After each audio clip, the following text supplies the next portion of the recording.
Hello, this is Mr. Dermott. Posting this video for my Math 8 class this year.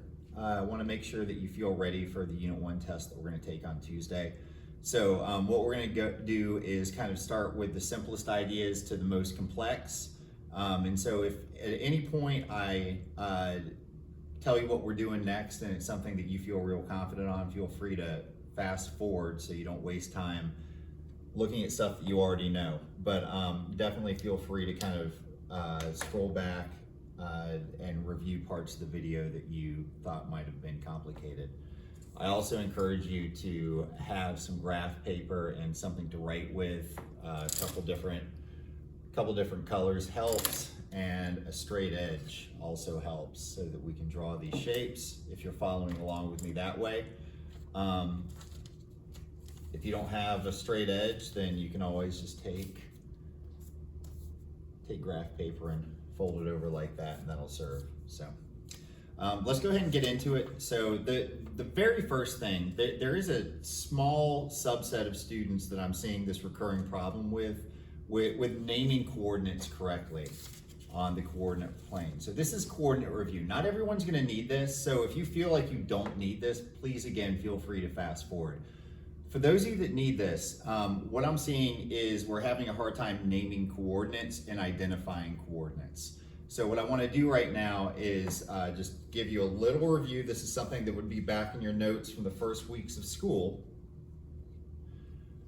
When we get an ordered pair, what that ordered pair is telling us is the x coordinate and the y coordinate. The x coordinate is our side to side, our lateral movement. Our y coordinate is our vertical movement up and down on the y-axis.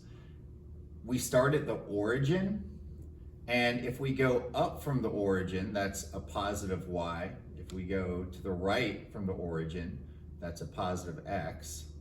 If we go to the left for our x, for our side to side, if we go left from the origin, we're in the negative territory. When we're looking at placing our y values, we're going positive if we go up, negative if we go down. All right. So really quick, I just want to look at how we would plot these different coordinates. So I have here -6, 7. When I look up here, I see that -6 is telling me my side to side. I'm going to plot over from the origin 6 units to the left. So I'm starting at the origin, and let me count. 1, 2, 3, 4, 5, 6. So that describes the line on the x-axis that it's across from. And then I look at my second member of the ordered pair. That's a +7. And again, that tells me my y value. It means I'm going up 7. So I'm going to go 1, 2, 3, 4, 5, 6. Ooh, on the very top, 7. And then I'm going to see where those two lines meet, and that is my ordered pair. That is my point that goes with those ordered pairs. Just looking down here, so what are the coordinates for A? So I know I need to do my left to right first, so I start at the origin, 1, 2, 3, 4. And then I need to go down to get to A. So up and down, I'm going down. That means it's a negative for my y. 1, 2, 3. 4, -3 is my coordinate for A. So again, making sure that we plot those points correctly, also making sure that we interpret them correctly whenever they're written. So this is the shape that we're going to be working with through a lot of the review today. So I just want to note what the coordinates of each of these points would be. So for on this polygon, vertex A is at -1, 2, 3. And then it is y value is +1, 2, 3, 4, 5. For B, it's also -3 for the x value. The y value is +3. For C, my x value is -1, 2, 3, 4. my y value is positive 1, 2. And then my d value is negative 1, 2, 3, 4, 5, 6. Negative 6. Then positive 1, 2, 3, 4. So again, being able to plot those points and also being able to write down the ordered pairs and figure out points. Once you get in the habit of left to right, up and down, that's something that will come, but definitely needs practice. So moving on from just coordinates, we're going to talk about these types of these types of transformations. These are rigid transformations. Okay, so a rigid transformation includes a translation, which is where we slide it side to side, up to down, diagonally. It keeps the same orientation, so it still points the same way. Reflection is where we flip-flop it over an axis, and then a rotation is where we pick a point and then we spin that shape around the point, and we express how far around the point through degrees of clockwise or counterclockwise. So I feel like translations we're all pretty good at. So let's look at translation. So let's say that I want to take this shape here, A, B, C, D, and I want to translate that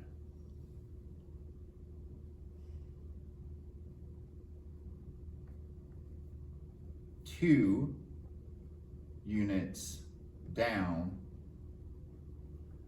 and 7 units right. So all that I'm going to do is follow those driving directions. I call them driving directions, right? We're going down 2 and then we're going to the right 7. Remember that we can only travel like a rook in chess. We're only able to go up and down and then side to side. Remember guys, we are not actually able to go diagonal when we do this. So I'm just going to move each of these 2 down and 7 right. Start with A. 1, 2. 1, 2, 3, 4, 5, 6, 7. That will be my new A prime. For B, 1, 2 down. 1, 2, 3, 4, 5, 6, 7.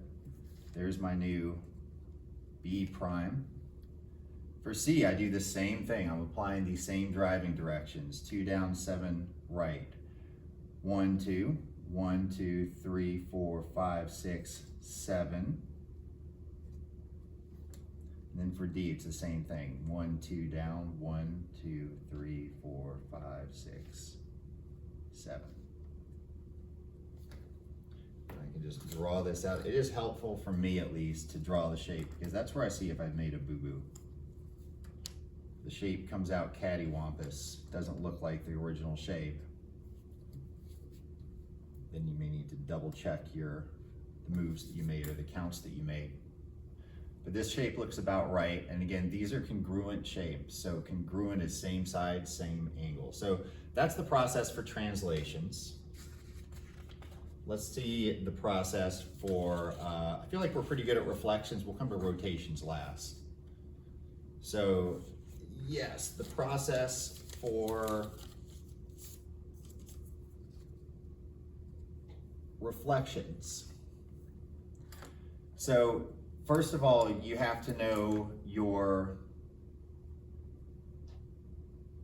line of reflection,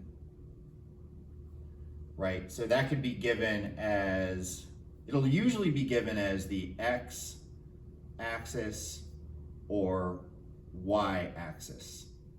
That's generally the way that we're going to see it, and probably how you'll see it on the test. It is also possible that they give you a directions like a vertical line that passes through the point -1, 0. But for our purposes today, it'll just be these two. So let's see how we would reflect this shape. And again, if you're strong on reflections, you should skip this part of the video. So reflecting the shape, let's say my directions are as followed. I'm going to reflect it.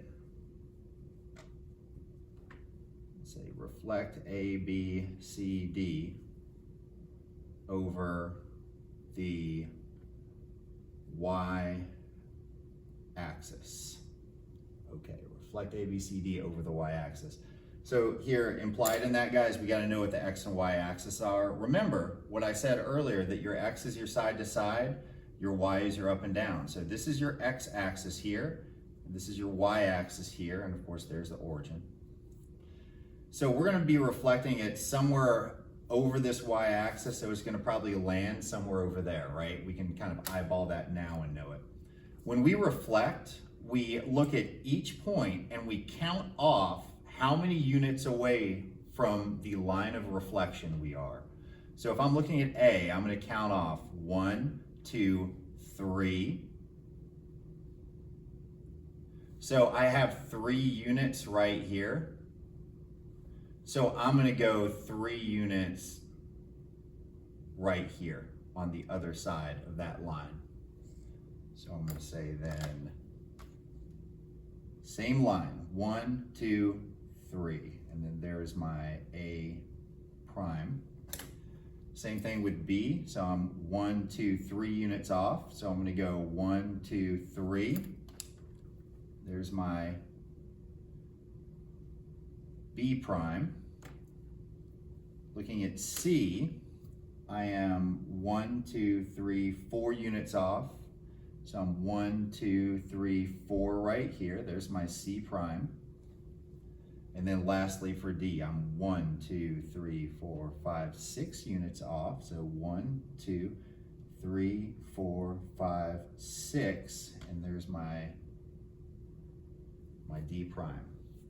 So again, you're following with any of the, across the Y-axis or across the X-axis, you're just following that line straight across and counting how many it takes you to get to that axis that you're reflecting over. You'll see then that when we trace it out, we get a mirror image of the shape that we started with. Unless I made a mistake, which we know happens. If I make a mistake, I'll go back and fix it. But no, that looks right. So that's a mirror image. All right, and so that's our reflection across the Y-axis. Again, you might be asked to reflect across the X-axis. You know, reflection off the X-axis is going to look like this. Oh, that's terrible.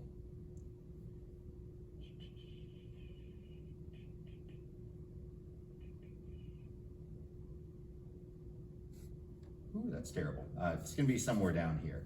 I'm not going to spend the time in the video to do another reflection, but just process was shown here. Again, if it was reflected off the over the X-axis, it would land somewhere down here and likewise be a mirror image. Okay, lastly, the one that we struggle the most on right now is on these rotations. So when we're doing a rotation, you are going to have a point of rotation.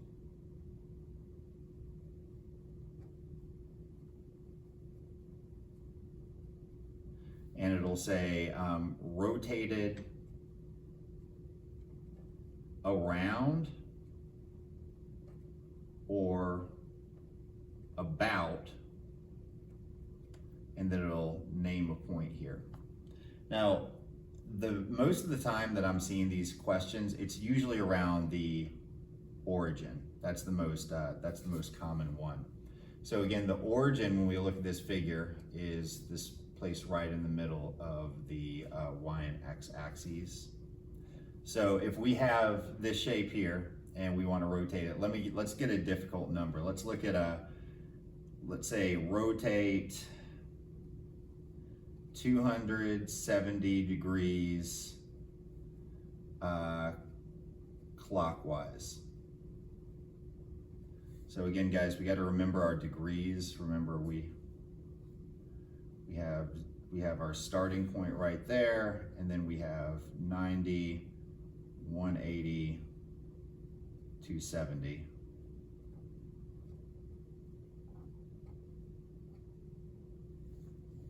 And then we also have our counterclockwise, right?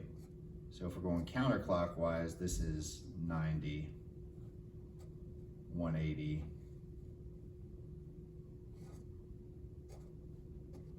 270, back to start. So rotating this 270 degrees clockwise about the origin. So there's two ways to do this. I'm actually going to grab some patty paper. You guys will be able to use patty paper during the test. Let me step back and grab some.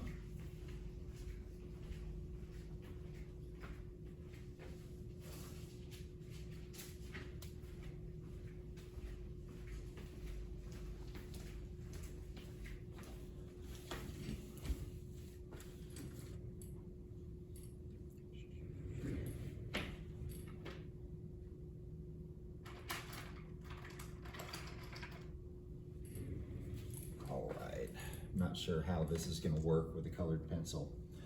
But the way that I solve this with patty paper is I kind of draw where my origin is, and then I draw the shape. I think this might work with the purple. All right. And so it's telling me to rotate 270 degrees clockwise around the origin. So I'm going to hold my pencil or my finger, something pointy there, and I'm going to rotate this. There's 90 degrees. There's 180 degrees. Coming all the way around to 270 degrees.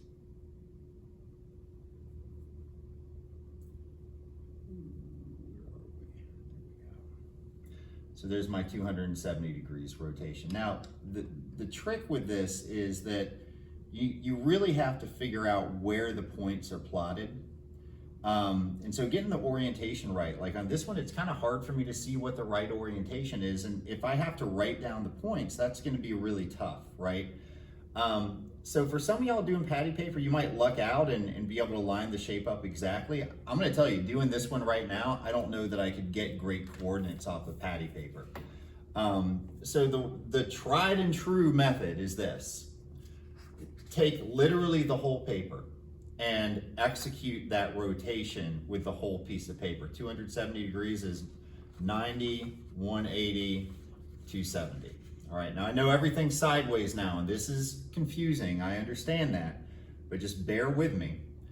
Let's make, everything's topsy-turvy. Now this is gonna be my y-axis in this topsy-turvy graphing world, and that'll be my x-axis now. And so let's just figure out, if we did this paper like this, where these points would be, right? So I have point A, B, C, and D.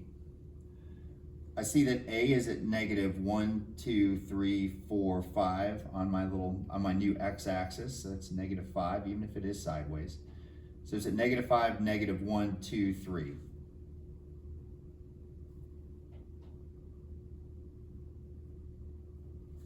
All right, B is at negative 1, 2, 3, negative 1, 2, 3.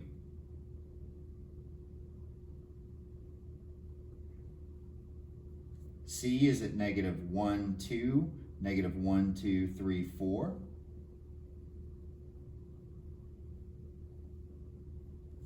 And D is at negative 1, 2, 3, 4, negative 1, 2, 3, 4, 5, 6.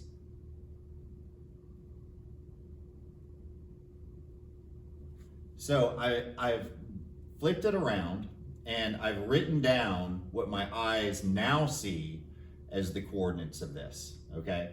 And this is gonna stay here when I flip it back upright. So now all I have to do is look at these, and yeah, I have to read sideways, but I'm telling you, this is the best way to do it. Negative 5, negative 3, and I plot it here. Negative 1, 2, 3, 4, 5, negative 1, 2, 3.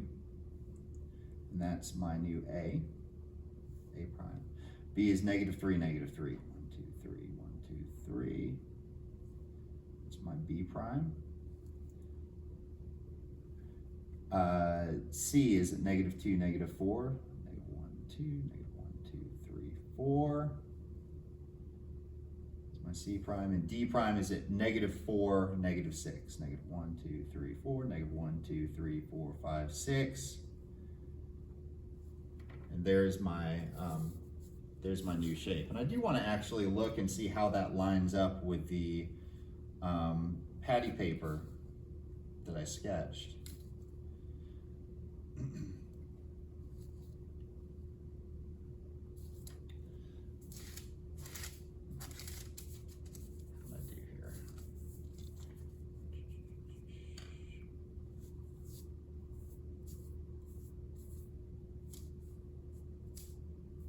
Ooh, it does line up. I was just doing a bad job of looking at the points. So those are two ways to solve it. And again, if I plotted those points are actually plotted right there. But a lot of these questions are going to ask you to give ordered pairs. And so if you don't plot those points exactly, then it's going to be counted as wrong, unfortunately. Great. So those are all of our rigid transformations.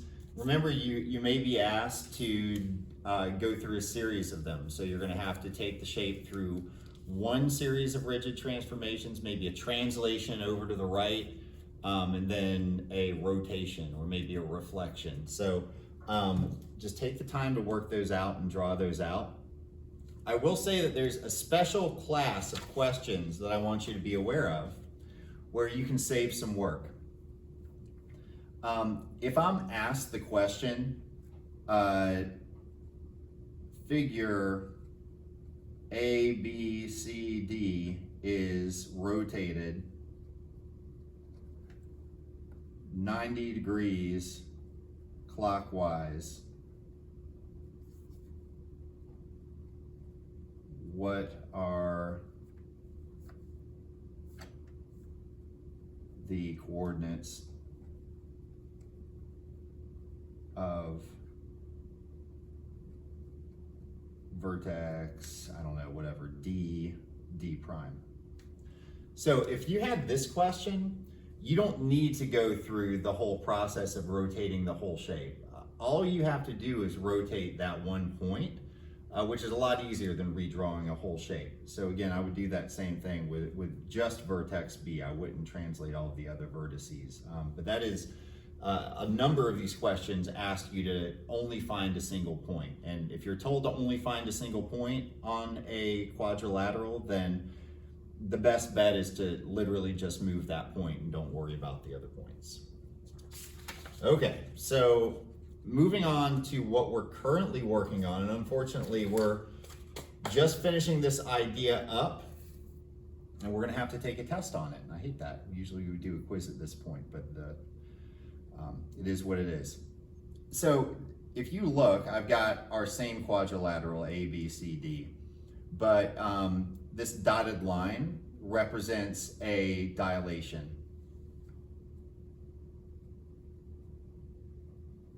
And then just remembering that a dilation is where the shape is made larger, but it's still proportional. All right, this is a similar shape, not a congruent shape.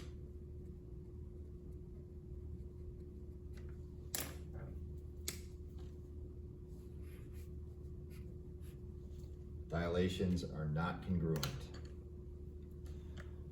So a number of these questions are going to ask you to simply find the scale factor of a dilation. So I went ahead and dilated this, this polygon ABCD up. We're going to figure out what the scale factor is. Okay, so it's all about measuring. It's going to be hard for me to measure without a ruler. It's going to be hard for me to measure this line right here. What it's easier for me to measure is my up to down and my side to side because I have the grids to help me there. When I'm looking at this shape, I see my original shape is 1, 2, 3 units wide. When I look at my new shape, I see that my new shape still starts here at D, but it is wider. This shape is actually 1, 2, 3, 4, 5, 6, 7, 8, 9 units wide.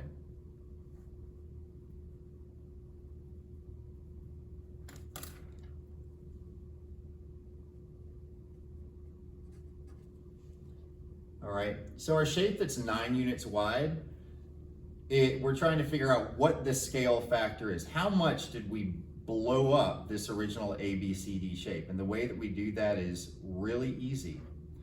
We divide the new shape by the original shape. So the new shape had 9 units in width. I'm going to divide that number by 3. Right? So this guy is making up that part. This guy is making up that part. And then when I divide 9 by 3, I get 3. The scale factor for this is 3. The shape is 3 times the size of the original shape. Okay? So there's going to be a set of questions that also ask you to go through dilations and to actually dilate shapes. This is where we have the least practice so far. So this is a part of the video I think everybody would benefit from. When we dilate, we're given a scale factor and a point of dilation. So the scale factor tells us how much bigger or smaller.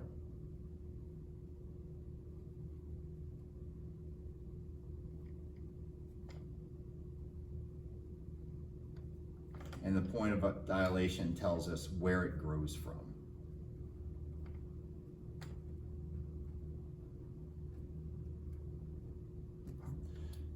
And I'll show you what that means. So if I have directions to do a dilation on this shape, and I'm going to dilate it by a scale factor of 2. About vertex D. So I'm going to dilate by a scale factor of 2 about vertex D. So I have vertex D is right here. So this is going to be my starting point. Scale factor of 2. So all of my measurements I'm going to multiply by 2. So again, guys, it's driving directions. I start right here at D. In my original shape, to get to point A, I have to go up 1 and then to the right 3.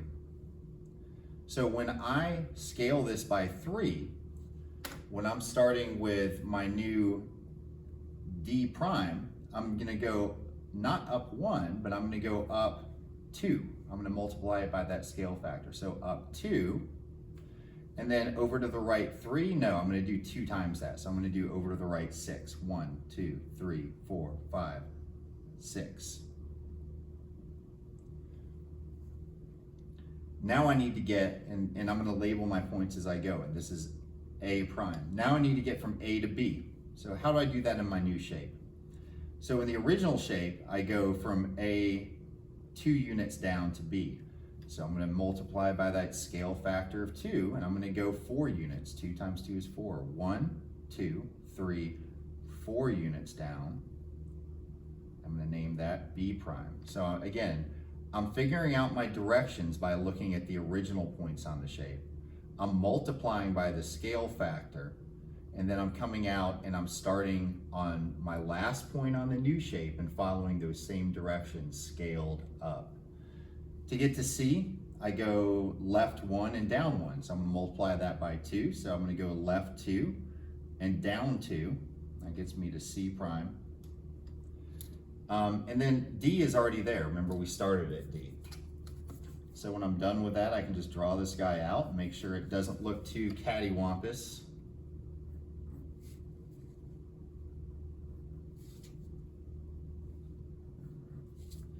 And yeah, that is right. That's twice the size of the original, right? If we measured from here to here, we would see that that is twice the distance from here to here. So those are dilations. That's applying a scale factor and a point of dilation. Most of the work that we have is going to be doing dilations from the origin, which we will not be able to cover until Monday in class, literally the day before the test, but we can do this. Dilations from the origin, if I have my original triangle A, B, C, D, I'm getting driving directions. My starting point now is not a point on this polygon, it's the origin. So when I look to get to my original point B from the origin, I went 1, 2 to the left, and then 1, 2 up.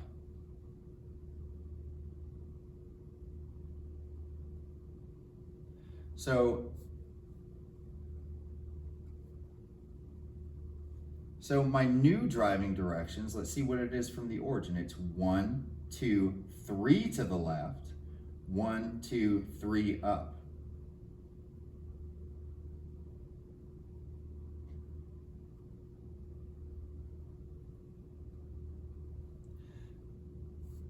To get from, now that I'm looking at C now I'm not gonna get driving directions from B to C. I'm gonna actually start at the origin and get, again, everything is gonna be related to the point of dilation, which is now this one right here. So I'm gonna count over to C. I see it's negative 1, 2, 3, 4, 5, 6. So it's 6 to the left, 1, 2, 3, 4 up.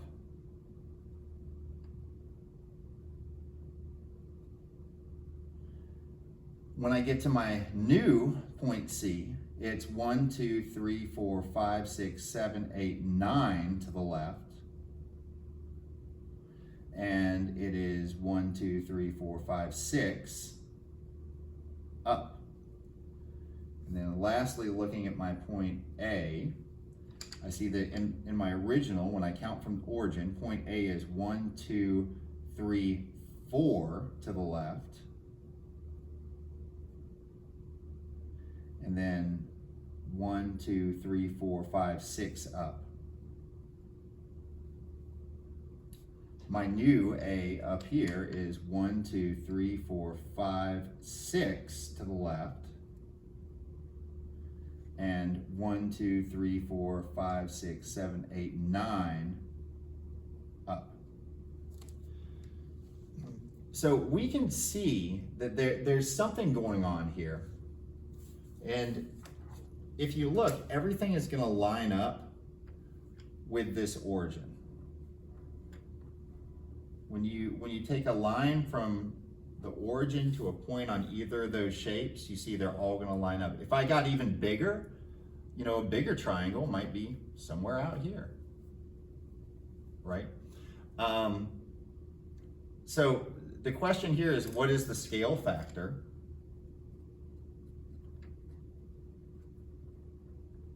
And you're going to have several that ask you this question. It's going to give you the shape already done like this. It's going to say, well, what's the scale factor?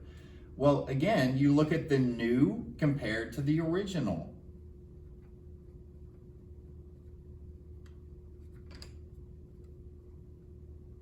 And if you take any pair of coordinates, go new to the original, like so if I look at this very first one on point B, so it's 3 instead of 2 units. 3 halves, that could be expressed as 1 1/2 or 1.5 if you're a decimal guy. Oh my goodness, I'm so sorry. So this would be our scale factor, 1 1/2 or 1.5, or I guess 3 halves if you didn't simplify.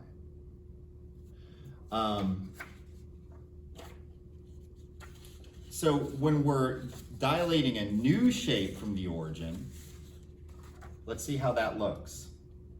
So I've got this polygon again, and I'm going to say that I'm going to dilate scale factor of, I'm going to say 3.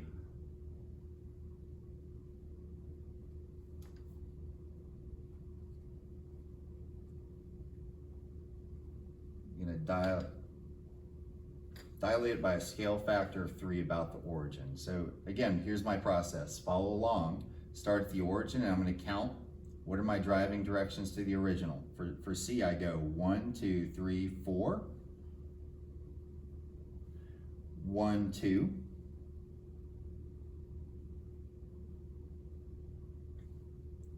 So I know that in my new C, I'm going to go 3 times that number. So instead of going 4, I'm going to go 12. Instead of going 2, I'm going to go 6. So 1, 2, 3, 4, 5, 6, 7, 8, 9, 10, 11, 12. I'm not going to have enough room on the sheet for the shape. And then up 6. So 1, 2, 3, 4, 5, 6. So there's my new C prime. For B and A, I go 1, 2, 3, and then up 1, 2, 3.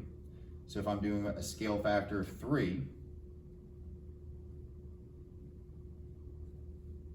I'm just going to multiply each of those by 3. And I get left 9 and down, up, up 9. 1, 2, 3, 4, 5, 6, 7, 8, 9. 1, 2, 3, 4, 5, 6, 7, 8, 9. Same thing here, 1, 2, I'm going to get my location for A. 1, 2, 3 over to the left, and 1, 2, 3, 4, 5 up. So it would be 1, 2, 3, 4, 5, 6, 7, 8, 9.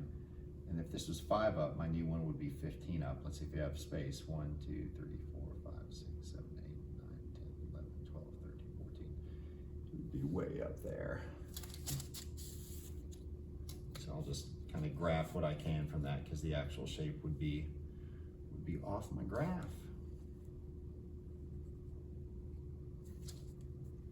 And I don't know, I'm gonna have to freestyle this one a little bit, but go off somewhere over there. So again, if you look at our original, I've only graphed that much of it. But that's how you apply that dilation from the origin, is you just count to each point and then magnify that count by your scale factor. So the last thing that I'll say is, when we were looking back at these like rotations, when we were looking at reflections and translations, so now we have all of these things that we're going to have to be able to do. You're going to have to be able to do rotations and recognize rotations, do reflections, recognize reflections, do translations, recognize translations, and also do dilations. And I think all the dilations are probably going to be from the origin, so this is going to be our process for that. We'll practice more on Monday. The way that these are going to be presented is, sometimes it will give you directions to do this transformation, and then do that transformation, and give all of the ordered pairs. Sometimes it will be do just one transformation and give an ordered pair. Sometimes it'll ask for just 1 point. But just be thoughtful. Know that if you can do what we've done here in this short, not so short video, that you're going to be prepared for the test, because the way that those questions are asked is multiple choice. It's easy to kind of work backwards from those. So I have confidence. We'll go over this again on Monday, and I hope that y'all have a fabulous weekend.